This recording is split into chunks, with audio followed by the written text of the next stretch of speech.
But still no வந்து பார்த்தீங்கன்னா CMO deputy CMO பெருசாக அதுக்கும் ரியாக்ட் பண்ணல. பாருங்க, அதெல்லாம் பொருளிகள் அதெல்லாம் அப்படி கேட்டால் மட்டும் அவங்க என்ன சொல்கிறாங்க, அப்படியே வந்து பயந்துருவாங்களா? ஒன்றும் இல்லை, உடனே அது ஒரு பதில் தான் வரும், நாங்கள் அது அஞ்ச மாட்டோம். நான் நினைக்கிறேன் அதை கண்டுக்கல அவங்க, போப்போ எவ்வளோ பார்த்தோம் அப்படின்னு நினைக்கிறாங்கன்னு எனக்கு தோணுதுன்னு நான் கேட்குறேன். அப்படிலாம் நினைக்கலாம் மாட்டாங்கங்க. அதெல்லாம் வலை இருக்குதுன்றது அவங்களுக்கு தெரியும். வீட்டு வாசப்படிக்கு வந்து நிற்குதுன்றதுலாம் நம்மளை விட அவங்களுக்கு ரொம்ப நல்லா தெரியும். அவங்களாம் ஆண்டவர்கள், ஆண்ட பரம்பரை அவர்கள்.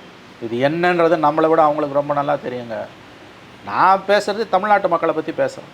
நாளைக்கு இந்த அட்டூழியத்தால் இவங்க மக்கள் மன்றத்தில் சீரழிஞ்சு சின்ன பின்னமாகி தூக்கி எறியப்பட்டால் தமிழகத்தில் வரக்கூடிய ஆட்சி நேரடியாகவும் மறைமுகமாகவும் பாஜகவோட ஆட்சியாகத்தான் இருக்கும். அதுக்கு நேரடியாகவும் மறைமுகமாகவும் இன்றைக்கி திமுக துணை போய் கொண்டிருக்கிறது. திமுக செய்து கொண்டிருப்பது மன்னிக்க முடியாத பெரும் பாவம். ஏன் தெரியுமா? மக்கள் இவர்களை தூக்கி அடித்தால் வரக்கூடியது பிஜேபி ஆட்சி தான். தமிழ்நாட்டில் பிஜேபி கால் ஊன்றுச்சுன்னா நேரடியாகவும் மறைமுகமாகவும் ஆட்சி அமைத்தால் அதுக்கு முழுக்க முழுக்க முழுக்க காரணம் திமுக தான்.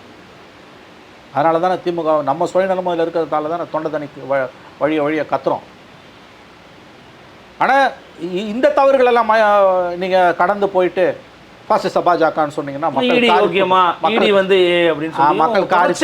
மக்கள் காரி துப்போம். அவன் கேடு கட்டவன் தான். நீ ஓகேமா?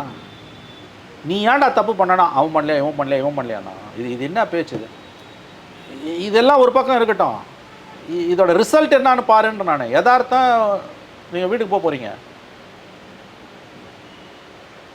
அப்போ அடுத்து அவன் இன்ஃப்ளூயன்ஸில் தான் ஒரு கவர்மெண்ட் வரப்போகுதுன்னா அது தாங்குமா தமிழ்நாடு? எட்டர்னல் டூம். ஏற்கனவே ஒரு சொல்லியிருக்கேன், நிரந்தர பேரழிவு. நீங்களும் நானும் அதை பார்க்க போகிறோம். அந்த பேரழிவு வந்தால் அதுக்கு முழுக்க முழுக்க முழுக்க முழுக்க திமுக தான் காரணம். அதனால தானே இவ்வளோ தூரம் பேசுகிறோம். கொஞ்சமாவது ஒழுங்காக இருங்கன்னு கெஞ்சிரும், இல்லை கையெடுத்து கும்பிட்டு கெஞ்சிரும்.